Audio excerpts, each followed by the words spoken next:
Donc voilà, ici on va rentrer dans la zone artiste, qui sera fermée à partir de demain. Alejandro est volontaire à Couleur Café depuis 10 ans. Aujourd'hui, il nous dévoile les coulisses du festival. Ici, à l'ombre de la scène principale, un village est mis à la disposition des artistes. Alejandro, c'est un peu leur ange gardien.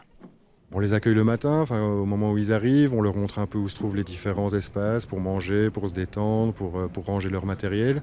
On essaie d'organiser un peu leur journée, s'ils ont des interviews, leur dire à quelle heure c'est, à quelle heure ils doivent être sur scène. Enfin voilà, c'est un peu faire en sorte que leur journée se passe le mieux possible. Un restaurant particulier, un espace VIP pour se détendre et bien sûr une loge personnalisée pour chaque artiste à l'affiche. Ici c'est plus l'espace VIP où les plus gros groupes viennent se poser avant d'aller sur scène. Et donc c'est plus facile d'accès, ils sont plus au calme, ils ont des douches personnelles, etc.